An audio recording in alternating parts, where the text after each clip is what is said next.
ఓం నమః శివాయ. తెలుగు సాహిత్యంలో దూర్జటి మహాకవిని. దూర్జటి అంటే యాక్చువల్గా విస్తృతమైన జటలు కలిగేవాడు లేదా ఎర్రటి జుట్టు ఉన్నవాడు శివుడు. ఆ కవి పేరు దూర్జటి, మహాకవి దూర్జటి అన్నారు. కృష్ణదేవరాయల ఆస్థానంలో కూడా ఆయన ఉండేవాడు. ఎందుకు ఆయన ప్రస్తావన తీసుకొచ్చామంటే మనలాగే ఒక సామాన్యంగా ఉంటూ రాజాస్థానానికి వెళ్ళి అన్ని సౌఖ్యాలు ఐశ్వర్యాలు అన్ని అనుభవించి విరక్తి చెంది రాజుల్ మత్తులు వారి సేవ నరకప్రాయం వారిచ్చు అంబోజాక్షి చతురంతయాన తురగి భూషాదులు వాళ్ళిచ్చే ఈ కార్లు మేడలు మిద్దలు తురగి భూష ఆత్మవ్యధా బీజములు ఆత్మని క్షోభబెట్టే బీజాలు పరితృప్తి పొందింది. చాలు చాలు చాలు ఇంక నాకొద్దు అని అక్కడి నుంచి పరమేశ్వరుడు వైపు తిప్పి అద్భుతమైన సాహిత్యంలో కాళహస్తీశ్వర శతకం, కాళహస్తి శివుడి మీద ఒక శతకం అంటే 100 పద్యాలు 108 రాశాడు. అందులో నిన్ను సేవింపగా ఆపదల్ గలుగని నిత్యోత్సవం బబ్బని జనమాతృండనని మహాత్ముడనని సంసార మోహంబువైగొనని గ్రహగతుల్ కుందింపని మేల్వచ్చిన రాని అవి నాకు భూషణములే శ్రీకాళహస్తీశ్వర. నిన్ను సేవించినప్పుడు ఆపదలు వచ్చినా సరే కష్టాలు వచ్చినా సరే మహాత్ముడైన కూడా పొగిడినా సరే చీడికి ఏమి రాదన్నా సరే మేలు వచ్చిన రాని, కష్టాలు వస్తే రాని అంటాడు కదా, సుఖాలు వచ్చినా రాని అంటే సుఖాలను ఎవడు అలా అండు కష్టాలు అంటాడు. ఎందుకు వచ్చింది కష్టాలు వచ్చినా రాని అనాల్సింది మేలు వచ్చిన రాని. వాటిని కూడా అది కూడా నాకు అంటే నన్నేం అంటది, అది మేలు వచ్చిన అవి అన్నీ నాకు భూషణములే శ్రీకాళహస్తీశ్వర. అలాగా నేను ఈ పద్యం ఎందుకు చెప్పా అంటే చలనచిత్ర జనారణ్యం. అరణ్యం అనగానే మనకు ఫస్ట్ గుర్తొచ్చేది పులులు సింహాలు లాంటి క్రూర మృగాలు. కానీ విచిత్రమైన వాటి పర్సంటేజ్ 5% కూడా ఉండదు, మిగతావి ఎక్కువ ఉంటాయి. సాధు జంతువులు పక్షులు అవే ఎక్కువ ఉంటాయి. కానీ మనకి ఇండస్ట్రీ మనకి అరణ్యం అనగానే ముందు సింహాలు పులులు నక్కలు ఇవి గుర్తొస్తాయి. అలాంటి ఒక సినీ జనారణ్యంలో మీ ఇద్దరు 2 ఆవులు 2 గోవులు లేదా 2 జీవులు. ఇది నేనన్న మాట కాదు. ఇప్పుడు మనం జనరల్గా ఈ సినిమా వాళ్ళే కాదు, ప్రతివాడు ఒకడు కాదు 2. మీ ఇద్దరు 2 కదా, యాక్చువల్గా మీరు 4, నేను 2. ఎందుకంటే నేను బయటికి కనపడేది ఒకటి, లోపల సత్యం ఇది. అంటే ఏంటి వీళ్ళు ఈ సినిమా తీసి ఏమైనా కోట్లు సంపాదించేస్తారా మన మీద ఇంటర్వ్యూ అంటున్నారు లోపలికి అనుకుంటూ దీనివల్ల ఏమొస్తుందయ్యా. జీవితంలో ప్రతి సందర్భంలోనూ ఇది ఒక 2 ట్రావెల్ అవుతూనే ఉంటాయి. మంచి డైలాగ్, ఇంటర్ డైలాగ్. అసలు వాళ్ళు లేకుండా లేదు. ఏదైనా ఒకటి మంచి అనుకున్నాం అనుకో, వెంటనే దానికి నెగిటివ్ ఆలోచిస్తాడు. ఏమో అక్కడ ఏం జరుగుతుందో, అలా ఒక నెగిటివ్కి వెళ్ళి అనుకో, ఏమో మనం అనుకుంటున్నాం మంచాడేమో. అంచేత బాహ్యమైన ఆడంబరాలు చూసేసి అంటే ఎవడైనా బయటికి మంచిగానే కనపడడానికి ప్రయత్నం చేస్తాడు కదా వాడు. అప్పుడు అంతే, ఎవడైనా సరే బయట వచ్చినప్పుడు బాగానే ఉండడానికి ప్రయత్నం చేస్తాడు. ఒకసారి రూమ్లోకి రా అన్నప్పుడు వాడి నగ్న జీవితం నేను చాలా మంచివాడు చాలాసార్లు అనుకుంటుంటాం మనం. ఇదేంటి బయటికి చాలా తీగా మాట్లాడాడు, ఇదేంటి లోపల ఇట్లా విషయం కక్కుతున్నాడు అనుకునే సందర్భాలు ఎక్కువ ఉంటాయి. సో ఈ లోపల వాడిని బయటికి రాకుండా మనం అంతా నాటకం ఆడుతున్నాం, నడుస్తూ జీవితం కొనసాగిస్తున్నాం. ఇది ఎక్కడి నుంచి ఆఖరికి భార్యాభర్తలు ఏది వాళ్ళు అన్నీ 100% సత్యం కాదు. గడనగరవ అని చూసిన అడుగులకు మడుగులొత్తు రతివలు ఇలలో. అంటే ఎవడన్నా సంపాదిస్తున్నాడప్పుడు వాడికి అడుగులో మడుగు గడ అని ఎవరు భార్య గడలుడుగు మగని చూసిన డబ్బులు లేవనుకో నడిపీనుగా వత్తురంటూ నగుదురు సుమతి. సుమతి శతకం ఎప్పుడు చెప్పాడు? ఇప్పుడు ఇన్కమ్ లేకుండా 4 రోజులు కూర్చో ఇంట్లో, కాఫీ అడుగు, పని లేదు పొక్క లేదు, మళ్ళీ కాఫీ 4 మాటలు. సో ఇలాంటి ఒక జీవితంలో మీరు మీ ఉనికిని కాపాడుకుంటూ తెలుసు ఇది చెత్త చెదారం చాలా ఉన్నా కూడా ముఖ్యంగా భారతీయ హైందవ జీవితంలో ఒక తమాషా ఉంది. దాని సింబల్ ఏంటి తెలుసా? తామర పువ్వు. మనం ఎందుకు తామర పువ్వు పెట్టాడు? మురికిలోనే ఉంటుంది, బురదలోనే ఉంటుంది, కానీ ఏది అంటుకోకుండా. అలాగా చలనచిత్ర పరిశ్రమలో రెండు నల్ల కలువల్లాగా, రెండు తామర పువ్వుల్లాగా మీ ఇద్దరు ఉన్నారు. చాలా సంతోషం. మీలాంటి ఒక మీలాంటి ఇప్పుడు ఈ రోజు సందర్భం కూర్చునే సందర్భం మీ దగ్గర మీ నోటి ఉండి ఒక సత్యాన్ని బయటికి తీయటం అంటే ఈ రోజు మీతోటి కూర్చునే భాగ్యం అంటే మీరు గొప్ప రైటరు, ఏదో పండిత్యాన్ని మహానుభావులతోటి మేము కూర్చొని మాట్లాడే అదృష్టం ఈ రోజు మేము కళామ తల్లికి ప్రకృతికి మేమంతా ఎంతో చెప్పాలి. గొప్ప మహానుభావుడితోటి ఈరోజు కూర్చోవడం. నేనే అదే చెప్పాను, బయటికి మీరు అనుకున్నంత లోపల ఉండదు రామలక్ష్మణ్.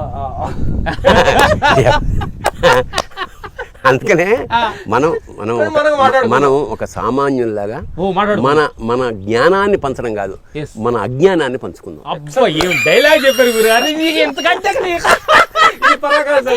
జ్ఞానం కదా, ఎంతో మహానుభావులు ఉన్నారు కానీ ఎంతమంది మార్చడం వల్ల. ఇప్పుడు మన జీవితం అంటే నిన్న చేసిన పొరపాటు వాళ్ళు చేయకుండా ఉండడం, నిన్న చేసిన తప్పు వాళ్ళు చేయకుండా ఉండడం, అలా అని చెప్పి కొత్త తప్పులు చేయడం. తప్పు చిన్న పెద్ద నీకు తెలియదు కదా. ఇప్పుడు నువ్వు ఎవరినో ఏంటా ఇక్కడ అక్కడ వెళ్ళిపో అన్నాడు, వాడు ఉదాహరణకు ఒక సంఘటన చెప్తా. ఒకతను రచయిత, కష్టాల్లో ఉన్నాడు. ఒక మిత్రుడి దగ్గరకు వచ్చి ఒక 200 రూపాయలు కావాలన్నాడు. అట్లాంటివి చాలాసార్లు ఇచ్చాడు. వాడు ఏదో మూడ్లో ఉండే, లేదయ్యా ఏంటి ప్రతిసమ్మ అది కాదు, చాలా లేదు, గెట్అవుట్, కొంచెం హార్ష్గా మాట్లాడే. ఇప్పుడు వాడికి పొద్దున్న అతను ఆత్మహత్య చేసి చచ్చిపోయాడు. ఈ 200 అడగడానికి వచ్చిన వాడు. అప్పుడు వీడి పరిస్థితి ఏంటి? 200 ఇంతకుముందు 100 సార్లు ఇచ్చాను నేను, ఈ 200 ఇవ్వలేకపోయాను, వాడు దానికోసం ఆత్మహత్య చేసి చచ్చిపోయాడు. ఎంత మానసిక క్షోభ అది, గుర్తుంటానే ఉంటుంది. అది కొత్త తప్పు అంటున్నా మనం. మనకు తెలియదు ఏం తప్పు చేస్తున్నాం. మనం అది 2 రూపాయలు తప్ప ఉండొచ్చు. ఇప్పుడు ఎవడో వచ్చినప్పుడు అందరినీ మనం ఒకలాగా ఆదరించలేం కదా, సందర్భాన్ని బట్టి చిరాకు. ఇప్పుడు మనలో మనిషి అంటే ఏమిటి? పరిపూర్ణమైన మంచివాడు, పరిపూర్ణమైన చెడ్డ అట్లా ఎవడు ఉండడు. ముళ్ళపూడి వెంకటరమణ గారు అద్భుతం, మంచి చెడు కలిస్తేనే మనిషి అన్నాడు. కాకపోతే వాడు పర్సంటేజ్, వాడిలో ఎక్కువ పర్సంటేజ్ మంచితనం అంటే వాడిని మంచిగా ఉంటాం, ఎక్కువ పర్సంటేజ్ ఉంటే వాడిని విలన్ అంటాం. సింపుల్, అది తేడా. నేనేమంటానంటే ఇలాంటి ఒక సినిమా ఇండస్ట్రీకి అన్ని రంగులు, అన్ని గొడవలు ఎక్కువగా కనపడతాయి నిజానికి. ఇప్పుడు బయట జీవితంలో, బయట సామాన్య జీవితంలో ఎవరన్నా తప్పు చేస్తే అది పెద్దగా చూపించారు, కానీ సినిమా వాడు చేస్తే దాన్ని 100 సార్లు చూపిస్తారు. ఎందుకు? జన జీవితంలోకి మనం అలా మమేకమైపోయాం, ఎక్కువైపోయాం. ఎక్కువ అంటే మనల్ని యాక్చువల్గా ఇప్పుడు తగ్గిందేమో కానీ నేను చిన్నప్పుడు చదువుకుంటున్నప్పుడు మెడ్రాస్లోనే కదా అన్ని ఇండస్ట్రీలు, వాళ్ళని దేవతలే, సినిమా వాళ్ళని దేవతలుగానే భావించేవారు. వాళ్ళు అసలు అన్నం తింటారా, పూలు తింటారా, అమృతం తాగుతారా, అట్లా అంత. ఎప్పుడైతే ఇండస్ట్రీ హైదరాబాద్కి వచ్చేసిందో దూరం నుంచి కనపడే వజ్రం దగ్గరికి వెళ్ళేటప్పుడు గాజు ముక్క అవ్వచ్చు, అట్లా అయిపోయింది మన బతుకులు. ఏంటంటే ఇప్పుడు రోడ్డు మీదకి వచ్చి ప్రతి అంతేగాని అంట్లు లోతు కూడా ఇలా చూసి అనే స్థితికి వచ్చింది. ఇలాంటి ఒక సమాజంలో అసలు మీరు ఏ ఉద్దేశంతో, అంటే జనరల్గా ఎన్నో వృత్తులు ఉన్నాయి, ఈ వృత్తిలోకి ఎట్లా ప్రవేశించారు, ఇందులో ఇలా ఎలా ఉండగలుగుతున్నారు? అది ఒక మాట అడిగారు, అసలు సినిమాలోకి ఎలా రావాలనుకున్నారు, సినిమా నుంచి అసలు ఎందుకు వచ్చారు, ఆత్మ పైనలోకి ఎందుకు? రెంటిలో మాకు ఫస్ట్ సినిమాలో రావడానికి కారణం ఫస్ట్ ఆర్థికమే గురుగారు. ఆర్థికం అనేది మా ఊర్లో చింటు పొలం లేదు. ఏ ప్రాంతం మీది? ప్రకాశం డిస్టిక్ కారంచేడు మండలం. ఏ ఊరు? నందిగుంటపాలెం చిన్న గ్రామం. మా నాన్నగారే మా గురువు. మా నాన్నగారికి తాగుడు, జోదం, పేకాట అన్ని మా నాన్నగారు ఒక్కళ్ళే. మా తాతగారికి ఆయన కొంచెం గారాభంగా పెంచినందువల్ల మా ఫ్యామిలీ మీద రెస్పాన్సిబిలిటీ తీసుకోవాలి. ఆయన తీసుకోనందువల్ల మేము 5 పిల్లలమి, మాకు పూట కూడా అన్నం జరిగేది కాదు. తాగొచ్చి గొడవలు ఇలా జరుగుతున్నాను. కానీ మా నాయనమ్మ పేరు ఈశ్వరమ్మ, మా తాతకి పేరు నాగయ్య, వాళ్ళిద్దరు మమ్మల్ని పెంచారు. పెంచి మా నాన్న పడుతున్న స్ట్రగుల్స్ని మాలో రాకూడదని వాళ్ళు ఏం ప్రార్థించారో, ఏ దేవుడిని ప్రార్థించారో కానీ ఆపోజిట్ మేము అసలు. అంటే చిన్నప్పటి నుంచే చాలా మంది జీవితంలో బాల్యంలో జరిగే సంఘటనలు బాగా ముద్ర. అంటే చార్లీ చాప్లిన్ లాంటి వాళ్ళు కూడా ఇదేంటి అంటే తాగి నాశనం అయ్యారు కాబట్టి మనం తాగకూడదు. ఈ చెడు తిరుగులు తిరగడం వల్ల నాశనం అయ్యారు, మనం తిరగకూడదు. అట్లాంటి బలమైన ముద్ర మీకు మా పడింది. నాన్నగారు పడింది. ఊర్లో పనులు చేస్తుండగా మాకు ఒక బండరాయిలోనే భగవంతుడు ఉన్నాడు అనేది సత్యం. అది దాని గురించి మాకు తెలియపోయినా కానీ ఇప్పుడు షార్ట్ కట్లు మేము చెబుతాం. అంటే మేము సినిమాలో రావటానికి అసలు ఊరు నుంచి బయటికి రావాలని థాట్ మాకు గురువు బండరాయ. ఎవరు గురువు లేరు. రచ్చబండ దగ్గర ఉండేది 10 మంది అంతా కూర్చొని బండరాయి లేపేవాళ్ళు. ఒక ఎప్పుడో జనసామాన్యం లేపి ఇప్పుడు ఎవరు లేపుతారో మాట్లాడుకుంటున్నారు. మా ఇద్దరికి ఒక థాట్ ఏంటి, మనం ఎందుకు లేకపోతే థాట్ వచ్చింది. ఫస్ట్ థాట్ కదిలిస్తే కదలలేదు, జనం అంతా ఎగతాలు చేస్తారని జనం అందరూ పుడిన తర్వాత 12 గంటలకు వచ్చి ఊరకట్ట కదిలించేవాళ్ళు.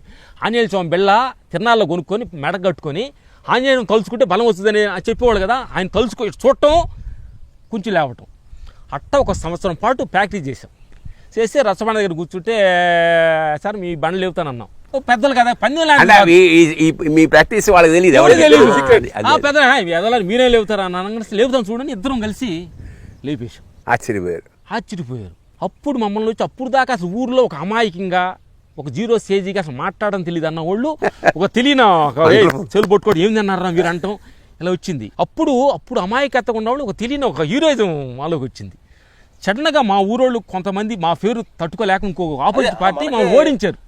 మనకైతే అప్పుడు కూడా మాకు తెలిసిన సత్యం అండి గురుగారు, విశ్వాసంతో మనం విశ్వంతో శరణాగతి అయ్యి ప్రేమతో నువ్వే తడుగు అనేది ఒక రాయిని కూడా కానీ మన శరణాగతి అయితే ఆ రాయే మన సపోర్ట్ గురువుగా భావించింది అనేది ఎవరు గురువు లేరు ఆ టైంలో. ఆ రాయే మాకు ఒక మనోదయాన్ని నేర్పింది గురుగారు. నాకు సత్యమైన మాకు ఇది మీకు ఒక రహస్యం తెలుసో తెలియదు అంటే మీరు చూసే తమిళ సినిమాలో మొదల్ మర్యాద అనే సినిమా వచ్చింది. అది ఇదే కదా. అందులో ఇతను ఏజ్డ్, ఇతను 60 ఏళ్ళు పైచిలుకు, అమ్మాయి రాధ. ఆ ఇంట్లో బండరాయి ఉంటుంది. ఎవరన్నా వీడిని ప్రేమిస్తుంది. ఇతను నచ్చాడు అతని మనసు. వాడికి పాపం ఇంట్లో పెళ్ళాం గయ్యాలి.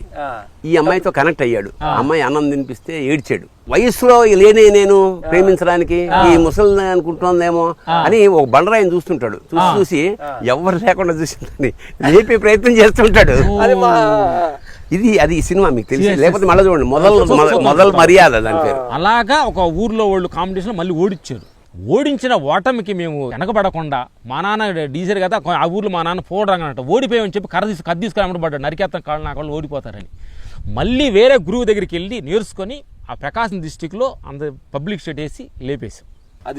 అది చూసిన తర్వాత బయటికి పక్షులుగా గూటిలో రెక్కలు వస్తే గూట్లో ఉండవు కదా, ఊర్లో ఉండకూడదని మేము నిర్ణయించుకొని సినిమా ప్రయత్నిస్తూ మిలిటరీకి వెళ్దాం అనుకున్న. ఏలు ముద్ర చదువు లేదు.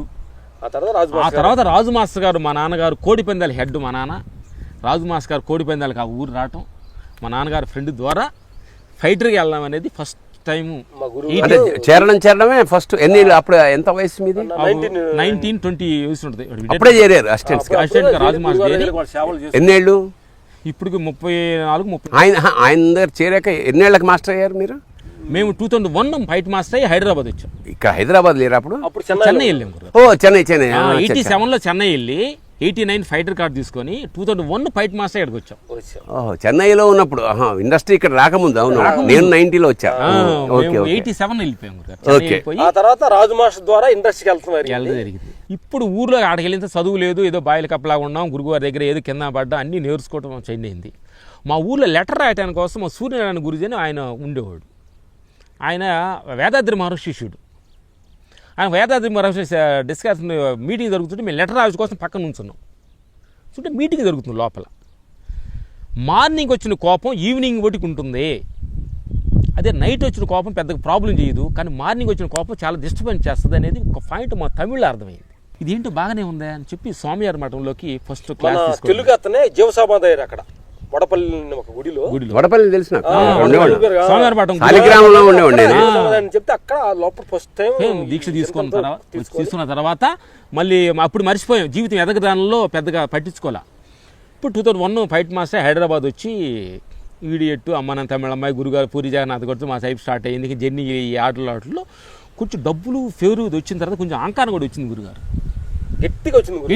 ఇప్పుడు అహంకారం అన్నప్పుడు ఒక చిన్న కథ చెప్పండి గురుగారు. ఈ అజ్ఞానం అహంకారం ఈ రెండే మన్ని పతనం చేసేవి. ఏమైనా పతనానికి దగ్గరికి వచ్చా 4 చీమలు అడవిలో బయలుదేరి ఎదురుగుండా ఏనుగు వస్తుంది. ఏనుగుని చూసి చీమలు మాట్లాడుకుంటున్నాయి, ఏంట్రా మనం వస్తుంటే అవి అడ్డం వస్తున్నాడు, ఈడు అడ్డం వస్తున్నాడు ఏంటి, ఈడు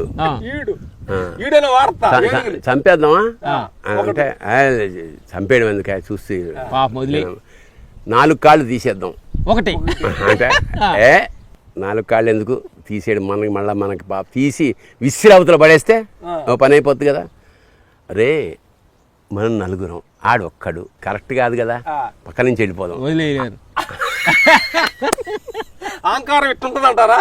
ఇంత అహంకారం అంటే ఒక విశ్వవాన్ని గురించి మనం మాట్లాడుకుంటున్నాం గురుగారు. పిపీలు కాదు బ్రహ్మపర్యంతం అని మనం ఎంత ఈ ప్రపంచంలో అసలు విశ్వం ఎంత అసలు మనం ఈ నక్షత్రాలు చూస్తాం కదా మామూలుగా సిటీలో మనకు కనపడే నక్షత్రాల పర్సెంటేజ్ ఒక 5 to 10. ఇప్పుడు ఇక్కడికి వచ్చామనుకో ఒక 20 to 30. నేను అమెరికాలో ఒరిజినల్గా ఎన్ని నక్షత్రాలు ఉంటాయని వాళ్ళు స్కోప్లో చూపిస్తారన్నమాట. మనం ఇలా కుర్చీలో కూర్చుంటాం, ఆ విశ్వం మన దగ్గరకు వచ్చేస్తుంటుంది, లేదా మనం అక్కడికి వెళ్ళిపోతున్న ఫీలింగ్ ఉంటుంది. అంటే మనం చూస్తున్న నక్షత్రాల ఎన్నైతాయో దానికి 1000 రెట్లు ఎక్కువన్నాయి. 1000 రెట్లు అంటే ఊహించు. అంటే ప్రకృతి ఎంత పెద్దదో సార్. ప్రకృతి అనేది గురుగారు ఒక మధ్యలో వచ్చాం గురుగారు, మనం మాట్లాడుకునే విషయం పంచభూతాలు, ప్రకృతి ఇంత గొప్పతనం. పంచభూతాల తత్వం లేనిదే నువ్వు గాలి పీల్చలేనిదే ఒక క్షణం గాలి అలిగింది అనుకో అవుట్ ప్రపంచం లేదు. ఈ భూమి వచ్చి నా మీద కాలు పెట్టింది అనుకో అన్నదనుకో ప్రపంచం లేదు. నా నీళ్లు తాగొద్దు నాయన ఈ రోజు నేను స్ట్రైక్ ఉన్నాను అన్నదనుకో. ఇట్లాంటి అద్భుతమైన పంచభూతాలు నిరంతరం వాడుకుంటూ మనం ఒక థ్యాంక్స్ భావం లేకుండా జీవిస్తున్న మానవుడికి మీ నోటి ద్వారాగా దాన్ని గుర్తుకోవాలి. మనం ఏం చెప్పక్కర్లే, కరోనా అందరికి చెప్పింది రే నాయనా ఇప్పుడు ఇంత గాలి హాయిగా ఉంది కదా, దీన్ని కొనుక్కోండి. అది కూడా లేదు, కొనుక్కోవడానికి లేదు. చచ్చిపోయిన వాళ్ళు ఎంతమంది ఉన్నారు? నీకు మామూలుగా ఇక్కడ బయట అంత ఫ్రీగా పీల్చుకునే ఆక్సిజన్ ని హాస్పిటల్లో 100 రూపాయలు 1000 రూపాయలు అమ్మారు. ఈ 1000 రూపాయలు కాదు, లక్షల రూపాయలు పెట్టుకుంటాం అంటే సిలిండర్స్ లేక చచ్చిపోయిన వాళ్ళు ఎంతమంది ఉన్నారు? మొన్న చాలా మంది ఉన్నారు. నువ్వు ఇక్కడ పుట్టినప్పుడు ఈ పశుపక్షాదుల్లో ఒక్కడివే. నువ్వేం యజమానేం కాదు వీటికి, సపరేట్ కాదు. నువ్వు అసలు నువ్వు యజమాని కాదు. నువ్వో కుక్క చీమ పురుగు ఎంతో నువ్వంతే. కాకపోతే ఏంటంటే నీకు భగవంతుడు ఇచ్చిన ఇంటలెక్ట్ లేదా నువ్వు సంపాదించుకున్న తెలివితేటలతోటి ఈ అమాయకమైన వాటిని అన్ని కబ్జా చేసేసాం. పక్షుల్ని, వేలాది పక్షులు. ఇప్పుడే మనం మాట్లాడుకుంటూ వస్తున్నాం, ఒక 50-100 ఏళ్ల క్రితం పులిని చంపడం గొప్ప.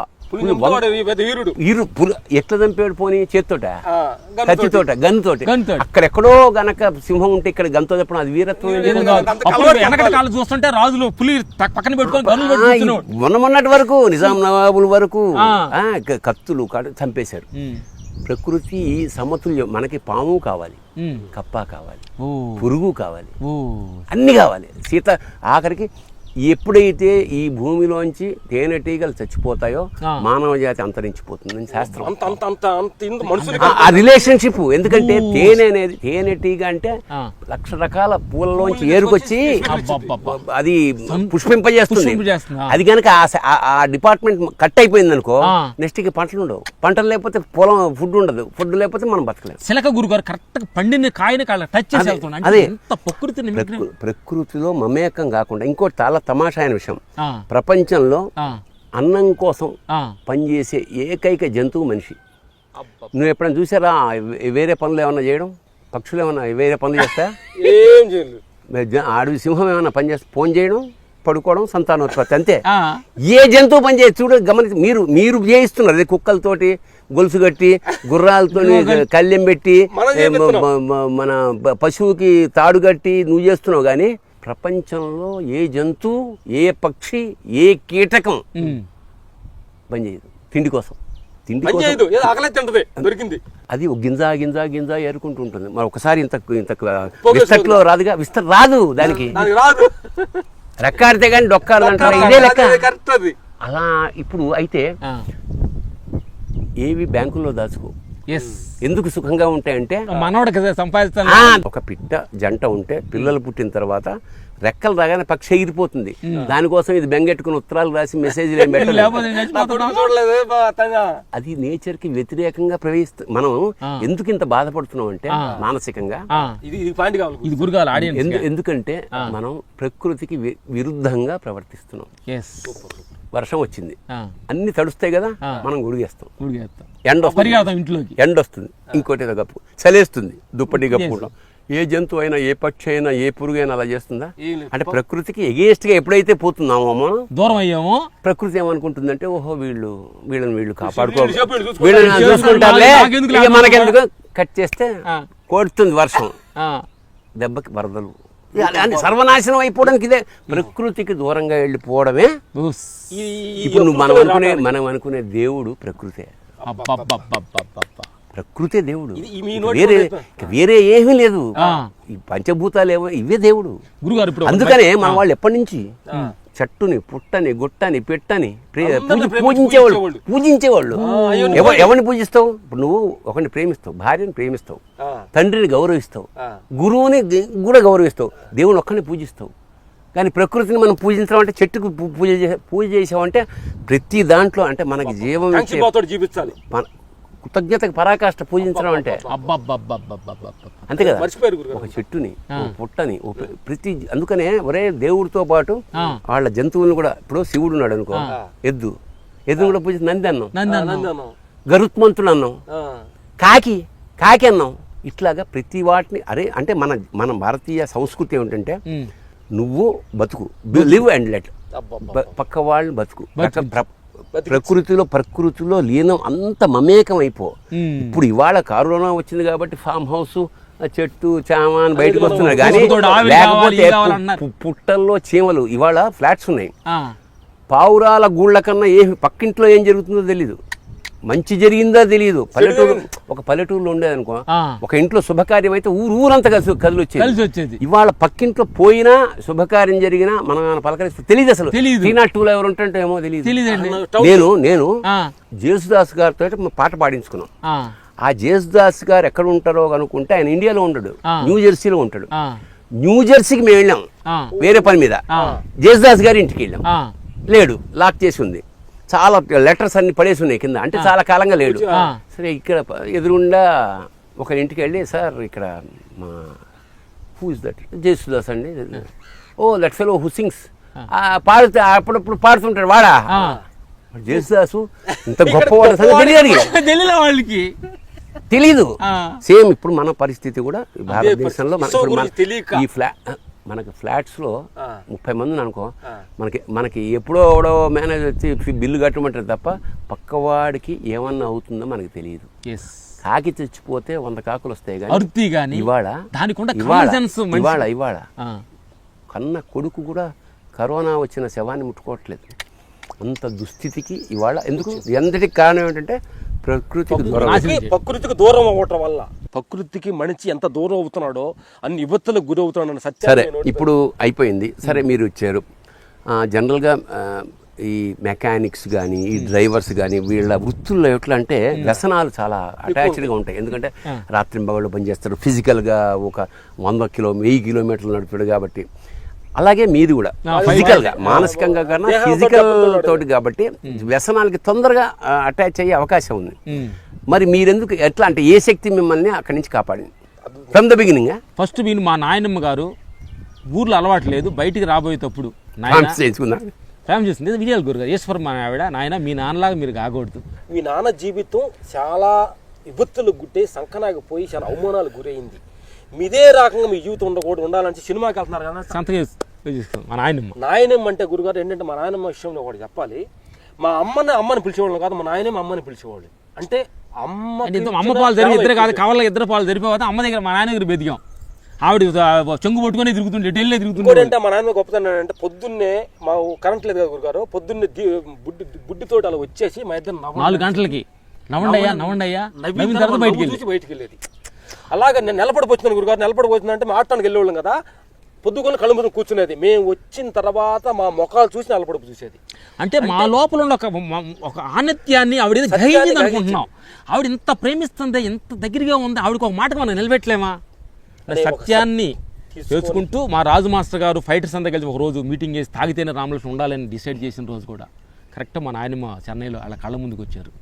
గురుగారు మేము వెళ్ళిపోతాం, మహాత్మా గాంధీ కూడా ఇలాగే ప్రామిస్ చేసి వెళ్ళినవాడు, ఆ మాట నిలబెట్టుకున్నవాడు. ఆ, వివేకానంద స్వామి కూడా అలాగే వెళ్ళినవాడు. ఆ, రామానుజన్ అంటే లక్షణాలు. ఇప్పుడు ఆ, మనం చెడు పోలికలు చాలా ఉన్నాయి కానీ మంచి పోలికలు తక్కువ ఉంటాయి. ఉమ్, మ్యాథమెటిషియన్, ప్రపంచ ప్రఖ్యాత మ్యాథమెటిషియన్, ఇప్పటికి రామానుజం అని ఆయన చాలా చిన్న వయసులో పోయాడు.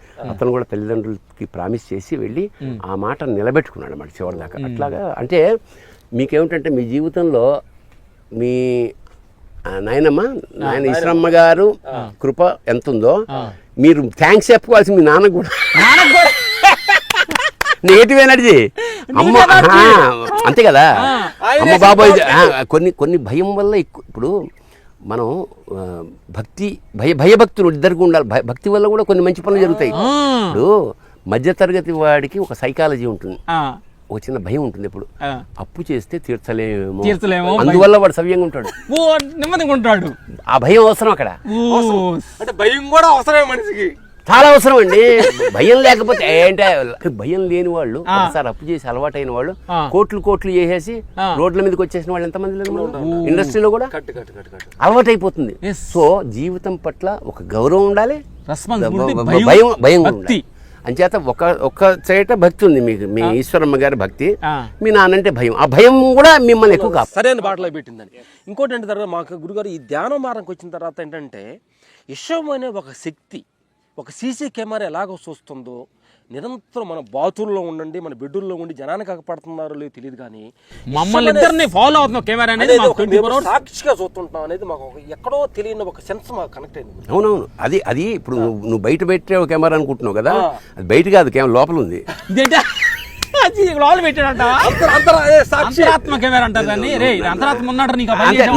నువ్వు ఒక చెడు పని చేయగాని పడుకోగాని నిద్ర ఎందుకు పట్టదు? అంటే అది కరెక్ట్ కాదనే కదా. ఒక మంచి పని చేసినప్పుడు మనకు ఎందుకు పడుతుంది? అంచేత నీకు ఎవడెక్కడ జడ్జిమెంట్ ఇక్కడే ఉందంటారా? 100% ఆ వాడి పేరే దేవుడు. నీ అంతరాత్మ సార్. ఇప్పుడు మాట గురుగారు, మీకు ఫస్ట్ టైం నీలో ఉండాడు దేవుడు అందరిలో ఉన్నాడు పాట నీలో ఉండాడు నిరంతరం మేము పడుకోబోయాం ధ్యానం చేసే ముందు కదా మీ వాక్యం ఇన్ని పడుకుంటాం గురు. అంటే అంత సత్యాన్ని నేను ప్రేమకో పాటించాం. అసలు ఆ థాట్ ఎలా వచ్చింది గురు మీకు? ఒక్క మాట చెప్పండి. అహం బ్రహ్మస్మి అనేది సంస్కృత పదం అనుకో. చాలా పెద్ద వాళ్ళు, ఇప్పుడు నువ్వు అన్నట్టు పెద్ద వాక్యాలతోటి పెద్ద వేదాలు అవన్నీ మనకు అక్కర్లేదు. ఎందుకంటే మనం చాలా అసలు దేవుడు అంటే ఒక భావన, అంతే. ఒక భావన, వాడు ఉన్నాడా లేదా శివుడు, ఒక నమ్మకంతో ఏదైనా చేసేయగలం మనం. మీరు బండ ఎత్తడానికి కారణం ఆంజనేయ స్వామి కాదు, మీ నమ్మకం. ఆంజనేయ స్వామి అనేవాడు ఉన్నాడన్న నమ్మకం, ఆంజనేయ స్వామి ఉంటే మనం బండ ఎత్తగలనన్న నమ్మకం. ఇంత చేస్తే మీ నమ్మకమే. ఇప్పుడు నమ్మకం అంటే మనలో టచ్ చేయని ఏరియా, ధైర్యం ఏదైతే ఉందో, మన శక్తి ఏదైతే ఉందో అది దానికి 10 రెట్లు 100 రెట్లు 1000 రెట్లు శక్తివంతులం మనం. ఆశ్చర్యం. ఎందుకంటే ఉదాహరణకి ఒక సైకలాజికల్ ప్రాబ్లం, అడవి చిరుతపులి వెంబడిస్తుంది, పరిగెత్తావు, అది మిస్ అయిపోయింది. ఇంకో చోట చెట్టు కింద ఇలా కూర్చున్నాం, చెట్టు మీద ఇంకోటి ఉంది. ఇప్పుడు ఏం చేస్తావు? పరిగెడతాం ఒక క్షణం, అలసిపోయాం అన్న రిలాక్స్ లేదు అక్కడ. ఎందుకు? ప్రాణం. అది తిండి కోసం, నువ్వు ప్రాణం కోసం 90% నువ్వే గెలుస్తావు. ఎక్కడి నుంచి వచ్చిందా ఎనర్జీ? అంటే ఉంది నీలో. అంటే పరిగెట్టలేని సమయంలో పరిగెత్తగలడు. ఒరిస్సా అడవుల్లో పిల్లాన్ని పట్టుకుని ఈ కొడవలతోటి కోసుకుంటోంది. ఒక పులి పిల్ల అటాక్ చేసింది పిల్లాన్ని, పులిని చంపేసింది అమ్మ ఆవిడ కొడవలతో. ధైర్యం ఎట్లా వచ్చింది అది? అంత శక్తిమంతులం మనం. నువ్వు గాని నేను గాని మొత్తం చూస్తున్నవాడు, అది ట్యాప్ చేసేవాడు, వాడి పేరే గురు. శక్తిని బయటికి తీసేవాడు గురు, తెలియపరిచేవాడు గురు. అంటే ఇంతకు ముందు గురువుల దగ్గరికి వెళ్ళి శిక్షణ పొందేవాళ్ళు ఇప్పుడు గురువు అనేవాళ్ళు లేరు, మర్చిపోయారు. వాడే గురువు. ఒక సినిమా చేయగానే ఆడు గురువు కదా. చెప్పమ్మా. చాలా మంది చూసుంటారు కదా డైరెక్టర్లు. గుకారో అంధకారస్య, గు అంటే చీకటి, రుకారో తన్నివారణం, రు అంటే తీసేసేవాడు. నీలో ఉన్న చీకటిని తీసేవాడి పేరే గురువు. వాడు గురువు అని నేనేమంటున్నా అంటే, ఒకటి మనం ఎవరికి అంతరాత్మలో వాడు గురువు ఉంటాడు గురుగారు లోపట. అంతే కదా, ఇక్కడే ఉంటాడు వాడే చెప్తుంటాడు. నువ్వు అది దాన్ని మనం నెగ్లెక్ట్ చేయడం వల్లే నెగ్లెక్ట్ మనం అయినా తప్పు చేస్తున్నాం. నువ్వు మంచి అయినా చెడైనా ఇప్పుడు ఒక ఎవరో డబ్బులు అడిగేయడానికి వస్తుంటారు, మన దగ్గరికి చాలా మంది వస్తుంటారు కదా. నేను పైన ఇలా కూర్చొని గేట్లో ఆ గేట్ తీసే విధానాన్ని బట్టే చెప్పేస్తా, వీడు దొంగనా కొడుక డబ్బులు అడగడానికి మంచోడా, డబ్బులు అడగడానికి వస్తున్నా, అది న్యాయంగా అడగడానికి వస్తున్నాడా, వస్తున్నాడా? అప్పుడు ఏం జరుగుతుంది మనసులో చెప్తా సందర్భం, మీకు జరుగుతుందో లేదో చెప్పండి గురుగారు. చూశాడు, చూస్తాను, వాడు ఇలా తీసి అతి వినయంగా అలా ఎంటర్ వచ్చాడు, తెలుస్తుంది వీడు దొంగ వెధవా, కానీ వచ్చాడు. సార్ అదైపోయింది సార్, సరే ఉండు అని లోపలికి వెళ్తా, ఒక 500 తీస్తా, 500కి వర్తా వీడు అని 200 ఓ చోట 300 ఓ చోట పెడతా, మళ్ళా వస్తా చూస్తాను, ఏంటి ప్రాబ్లం అంటే ఆసుపత్రి అబద్ధం తెలిసిపోతుంటుంది, వీడు 200 కూడా అనవసరం అని 100 రూపాయలు ఇస్తా, మనకే తెలుస్తుంటుంది. నిజంగా ఇప్పుడు మనం యాక్టర్లు అంటే సినిమా ఇండస్ట్రీలో నేను యాక్టర్ని, నా ముందు యాక్టింగ్ చేస్తే ఎట్లా, నా వృత్తి తెల్లారు లేస్తే అని. మా పిల్లలు కూడా ఎప్పుడైనా అబద్ధాలు చెప్తుంటే నేను ఒకటే చెప్పేవాడిని, మీరు నిజం చెప్పేయండి, అబద్ధం చెప్తే నాకు తెలిసిపోతుంది, నేను మీకన్నా పెద్ద యాక్టర్ని కదా. డోంట్ అట్లాగే నటరాజ్ ఎవడైతే ఉన్నాడో వాడు మనందరికన్నా పెద్ద యాక్టర్, మనం అదే చేస్తున్నాం. నటరాజ నీ ముందే నాటకాలు ఆటగదరా శివా, ఆటగద కేశవా, ఆటగద జననాలు ఆటగద మరణాలు, మధ్యలో ప్రణయాలు ఆట నీకు, ఆటగద సొంతాలు ఆటగద పంతాలు, ఆటగద అంతాలు ఆట నీకు, ఆటగదరా మన్ను ఆటగదరా మిన్ను, మిథ్యలో ఉంచి, మధ్యలో కాదు మిథ్య మాయా, ఆటగదరా నలుపు ఆటగదరా తెలుపు, నలుపు తెలుపుల గెలుపు ఆట నీకు, ఆటగదరా మన్ను ఆటగదరా మిన్ను, ఆటగదరా మన్ను ఆటగదరా మిన్ను, మిథ్యలో ఉంచి ఆడేవు నన్ను, ఆటగదరా శివా, ఆటగద కేశవా.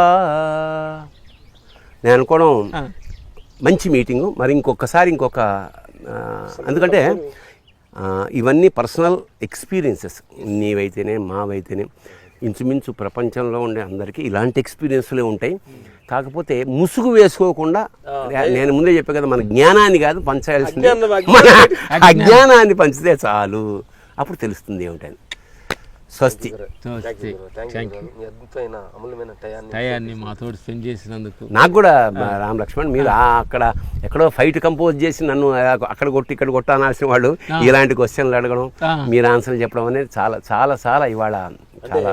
ఇప్పుడు చెప్పే లాస్ట్ క్వశ్చన్ ఏంటంటే ప్రకృతికి థ్యాంక్స్ భావంతో జీవించాలనే ఒక సత్యాన్ని 100%, లేకపోతే అది వెంటనే ఇప్పుడు అది నోటితో చెప్పదు, కరానా రూపంలో చెప్తుంది, ఇంకో రూపంలో వరదల రూపంలో వాగ్ రూపంలో ఇంకో రూపంలో తెలిసిపోతుంది, మనకు తెలిసిపోతుండాలి. మేము గురుగారు ఏంటంటే ఇంకా ఈ ప్రకృతి గురించి ఇంకా ఎందుకంటే మేము ఒక గురువు గారిని ఇక్కడ కలవడం తెలిసింది, ప్రకృతిలో ఆయన నిమగ్నం అయిపోయి ప్రకృతి గొప్పతనాన్ని గురించి బాగా మాకు ఆయన దగ్గర 10 రోజులు ఆయన సన్నిధిలో అంటే ముందు కూడా ఉండేవాళ్ళు. మేము ఊర్లో పొలం పనులు చేస్తుండ ఆ పంచభూతాలు ఆ మట్టి వాసన నుంచి భూమి గొప్పతనాన్ని మాకు కొంచెం వంట పట్టింది కాబట్టి ఆ గురువు చెప్పిన కనెక్ట్ అయిపోయి ఆ గురుగారి సన్నిధిలో 10 రోజులు దాన్ని అనుభవం గొప్పతనం తెలుసుకోకుండా దూరం అయిపోతున్నందువల్లే మన సుఖదక్కాలు ఎన్ని కారణమవుతుంది. పంచభూతాల్లో ఐక్యం అయితే ఇప్పుడు ఎలాంటి గురువు ఉండాలంటే గురువుని నమ్మే గురువు ఉండాలి, కానీ గురువుని ఇమిటేట్ చేసే గురువు ఉండకూడదని. ఒక గురువు గారు ఉండేవారు, ఆ గురువు గారు ఎవరైనా ఏదైనా ఒక సందేహం అడితే అలా చెప్పేవాడు, అలా చూపించేవాడు.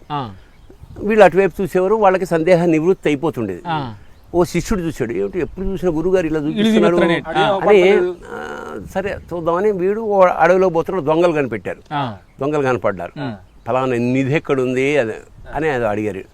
వీడు గురువు గారి స్థానంలోకి వెళ్ళిపోయి ఇలా అన్నాడు, కట్ చేస్తే వీళ్ళు ఏం చేసింటే ఆ వేలు కట్ చేసేసారు, ఎందుకంటే మళ్ళీ ఇంకెవరికైనా చూపిస్తాడేమో. స్వార్థంతో అజ్ఞానం ఇది. గురువు స్థానంలో ఉన్నవాడిని మనం గౌరవించడం, ఫాలో అవ్వడమే తప్ప మనం గురువు అనుకోవడం వేలు కట్టే అహంకారం అనేది. సంతోషం, చాలా సంతోషం. అద్భుతమైన గురించి థ్యాంక్ యూ.